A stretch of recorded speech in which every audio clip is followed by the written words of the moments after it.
नमस्कार बच्चों।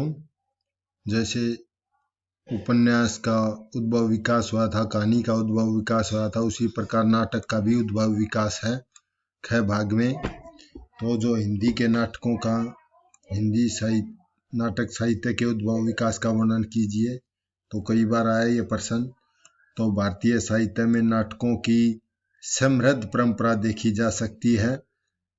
लौकिक संस्कृत भाषा में महाकवि कालिदास, भास कवि, विभूति आदि श्रेष्ठ नाटकों की रचना करी है कालिदास ने। जैसे अभिज्ञान शाकुंतलम, तो कालिदास द्वारा रचित अभिज्ञान शाकुंतलम संसार के श्रेष्ठ नाटकों में से एक है। तो इस युग में नाटकों में काव्यात्मकता की अधिकता होती थी और ये नाटक रंगमंच पर अभिनीत होते थे। संवाद की दृष्टि से भी ये नाटक सफल नाटक कहे जा सकते हैं। तो संस्कृत काव्य शास्त्र में तो नाटक को दृश्य काव्य की श्रेणी में, दृश्य माने आंखों से देख करके देखा जाता था, रख करके इसके अंगों का वर्णन किया गया है। तो इसी प्रकार हमारा हिंदी में दृश्य के भेदों का विस्तार विवेचन किया है। तो हिंदी में नाटकों का आरंभ अंग्रेजी शासन की स्थापना से पूर्व ही हो चुका था, लेकिन इसके हम विशुद्ध नाटक नहीं कह सकते। जैसे बिहार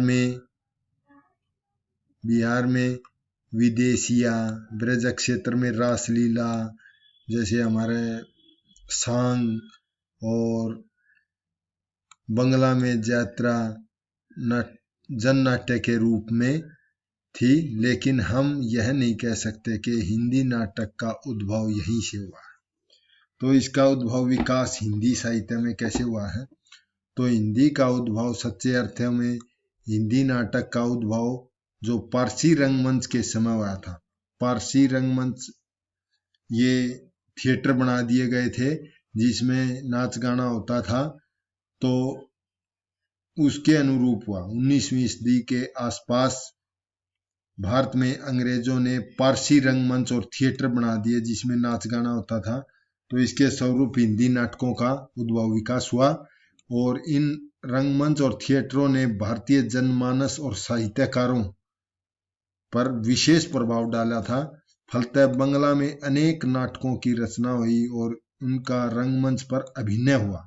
तो इन नाटकों की बढ़ती लोकप्रियता के परिणाम स्वरूप बंगला के प्रमुख नाटकों का हिंदी में अनुवाद शुरू कर दिया। इसके अतिरिक्त हिंदी की अनेक बोलियां या उपभाषा, ब्रज भाषा, मैथिली अवधि में भी नाटकों की रचना होने लग गई थी। और मैथिली भाषा में विद्यापति का जैसे गोरक्षनाथ एक प्रमुख नाटक है। इसी प्रकार ब्रज भाषा में जिन नाटकों की रचना हुई वह महाराजा यशवंत द्वारा अनुदित नाटक था।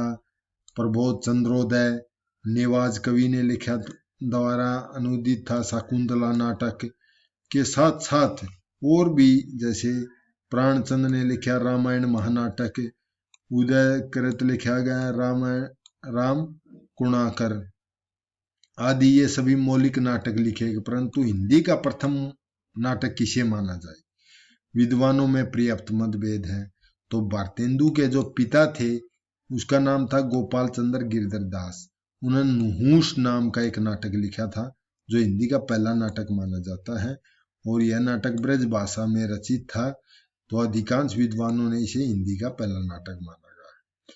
तो हिंदी नाटकों का विकास ये तो उद्भव था यानी उत्पन्न होना। तो हिंदी नाटकों की परंपरा की शुरुआत भारतेंदु युग से हुई थी। भारतेंदु का जन्म 1850 ईस्वी में हुआ था। भारतेंदु युग से माना जाता है आरंभ।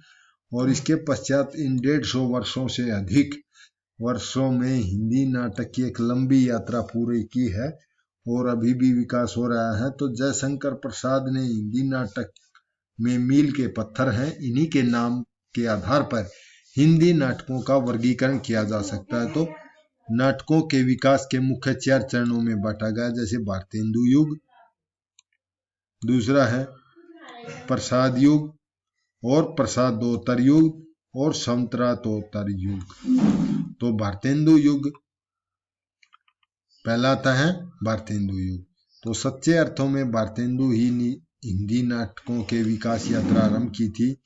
तो उन्होंने तकरीबन 17 के आसपास नाटक लिखे थे। 1861 में किसी बंगला नाटक का अनुवाद करके उन्होंने विद्या सुंदर शीर्षक से नाटक की रचना की। भारतेंदु ने अनूदित यानी कि दूसरी भाषा संस्कृत से हिंदी में अनुवाद किया। मौलिक माने खुद के बना के लिखे नाटकों की रचना की। मौलिक नाटकों में थे इनके विदेही, हिंसा न भावती, स विस्मोसद, चंद्रावली, भारत दुर्दशा यानी भारत की दुर्दशा का वर्णन, अंधेर नगरी, चौपट राजा, ये भारतेंदु का है, आदि प्रमुख नाटक हैं। इसी प्रकार उन्होंने अंग्रेजी नाटक और संस्कृत के अनुवाद किया है। अनुदित नाटकों में जैसे रत्नावली, संस्कृत का रत्नावली से, पाखंड, विडंबन और मुद्रा राक्षसी, ये संस्कृत से हैं। भारतेंदु ने नाटकों में भारतीय समाज में अनेक कुरीतियां और समस्याओं का चित्रण किया। इसके अतिरिक्त तत्कालिक राजनीतिक परिस्थितियों का भी नाटकों में चित्रण किया, जैसे भारत दुर्दशा में अंग्रेजों का विरोध किया है। तो भारतेंदु के अन्य प्रमुख नाटककारों में बालकृष्ण भट्ट थे, राधा कृष्ण गोस्वामी था, और राधा कृष्ण दास और लाला श्रीनिवास दास और बद्रीनाथ आदि का नाम लिया जा सकता है। इस युग में जिन नाटकों की रचना हुई उन्हें विषय वस्तु के आधार पर 5 वर्गों में बांटा जा सकता है, जैसे सामाजिक नाटक थे, या फिर ऐतिहासिक नाटक, या पौराणिक। पौराणिक क्या होता है? राम कृष्ण भगवान की कथा से संबंधित। अगला है राष्ट्रीय चेतना, देश प्रेम की भावना उत्पन्न करना, पारिवारिक नाटक थे। और अगला है रोमांटिक, प्रेम से संबंधित नाटक। तो इस युग में बालकृष्ण भट्ट ने दमयंती, स्वयंवर, वेणी सनार जैसे पौराणिक और ऐतिहासिक नाटकों की रचना करी। तो वहीं दूसरी ओर नई रोशनी का विष, जैसा काम वैसा परिणाम आदि सामाजिक नाटकों की भी रचना करी। इस युग के अन्य प्रमुख नाटककार थे लाला श्रीनिवास दास। उन्होंने रणधीर प्रेम मोहिनी, हिंदी का पहला दुखांत नाटक लिखा था। पहला चरित्र जैसे प्रसिद्ध नाटकों की रचना करी। राधा कृष्ण दास ने ऐतिहासिक नाटक लिखे, जैसे महाराणा प्रताप, महारानी पद्मावती विख्यात थे। तो इस प्रकार इस युग में प्रमुख नाटकों में राधा कृष्ण गोस्वामी, कृथा, अमर सिंह राठौर और प्रताप नारायण मिश्र करे थे। भारत दुर्दशा और देवकी नंदन त्रिपाठी द्वारा भारतहरण आदि का नाम लिया जा सकता है। भारतेंदु युग में अनेक नाटककारों ने अंग्रेजी, बंगला, संस्कृत के अनेक नाटकों का हिंदी में अनुवाद भी किया है। इसमें Sharmishtha, Nawab Sirajuddaula, Mrichchhakatikam, Apollo, merchant of the Venice, ये शेक्सपियर का इनका हिंदी में अनुवाद किया है। अब दूसरा युग आ जाता है प्रसाद युग। ये नाटक जयशंकर प्रसाद के नाम पर पड़ा इसका नाम। जिस प्रकार हिंदी उपन्यास में प्रेमचंद का आविर्भाव एक बड़ी घटना थी, उसी प्रकार हिंदी नाटक में जयशंकर प्रसाद का नाम बड़ी सुखद घटना है। जैसे तुमने इसका धीरेन्द्र स्वामिनी नाटक पढ़ा था, तो जयशंकर प्रसाद ने अपने जीवन काल में ऐतिहासिक नाटकों की भी रचना करी, और इनके नाटकों रचना करते समय रंगमंच की सीमा को ध्यान में नहीं रखा। इन्होंने बड़े बड़े नाटक लिखे। तो माना जाता है कि हिंदी नाटक के लिए रंगमंच होते हैं, न कि रंगमंच के लिए नाटक लिखे जाते हैं। तो इनके नाटकों के नाम इस प्रकार हैं, जैसे करुणालय, सज्जन, कल्याणी प्रीणय और प्रायश्चित, विशाख, आजाद शत्रु, कामना, जन्मेजय का नागयज्ञ, सकंद गुप्त, एक घूट, चंद्रगुप्त, ध्रुव स्वामिनी। तो ये जयशंकर प्रसाद ने खुद इतने नाटक लिखे हैं, ऐतिहासिक नाटक लिखे हैं। आदि प्रमुख इन नाटकों के माध्यम से देश के गौरवशाली अतीत और देश के महापुरुषों की वीरता को दर्शा करके तत्कालिक पराधीन भारतीय के मन में नई चेतना भरी है। और इनके नाटकों में देश प्रेम, देशभक्ति, राष्ट्र उद्धार आदि का प्रधान स्वर है। तो इस युग में रचे गए अन्य हिंदी नाटकों में से राष्ट्र प्रेम की भावना की प्रधानता है। और इस युग के नाटकों में मुख्यतः 3 वर्गों में बांटा जा सकता है, जैसे पौराणिक नाटक, ऐतिहासिक नाटक और सामाजिक नाटक। तो इस युग के जो पौराणिक नाटकों में माखनलाल चतुर्वेदी ने कृष्ण अर्जुन युद्ध लिखा, और उदय शंकर भट्ट ने विक्रमादित्य लिखा, राम नरेश त्रिपाठी ने सुभद्रा नाटक लिखा, नाम लिया जा सकता है। इसी प्रकार इस युग के प्रमुख ऐतिहासिक नाटककारों में जो वृंदावन लाल वर्मा था, इन्होंने ऐतिहासिक उपन्यास भी लिखे हैं और नाटक भी लिखे हैं। तो जैसे सेनापति उद्धल और लक्ष्मी नारायण मिश्र ने लिखा है अशोक, और प्रेमचंद ने लिखा है करबला, चतुरसेन शास्त्री ने ऐतिहासिक नाटक लिखा है, अमर सिंह राठौर के नाम उल्लेखनीय हैं।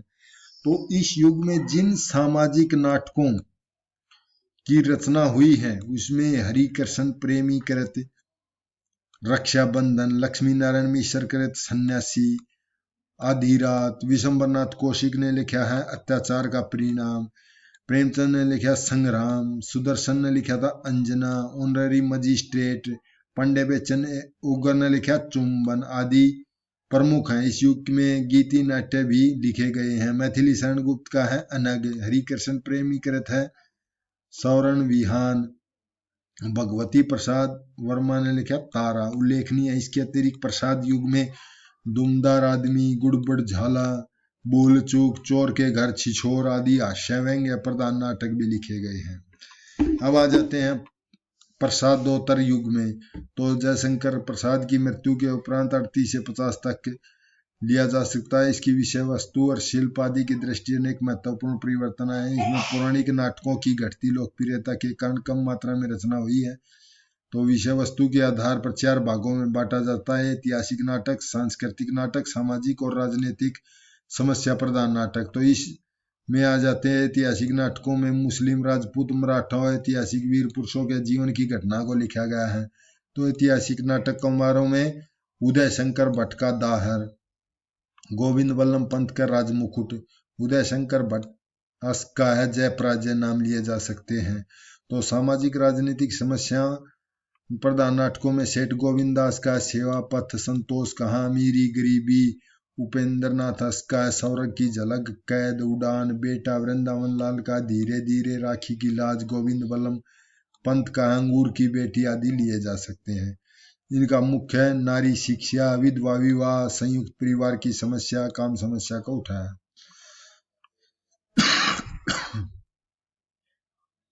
स्वतंत्र युग में 1950 के बाद हिंदी नाटकों में एक नया आयाम स्थापित हुआ है। स्वतंत्रता प्राप्ति के पश्चात देश की जनसाधारण जनता अनेक समस्याओं से जूझ रही थी, मानव निर्मित थी, और विशेषकर निम्न वर्ग में बढ़ती हुई महंगाई, आडंबर और पूर्ण जीवन शैली आदि के कारण भीतर से खोखला हो चुका था।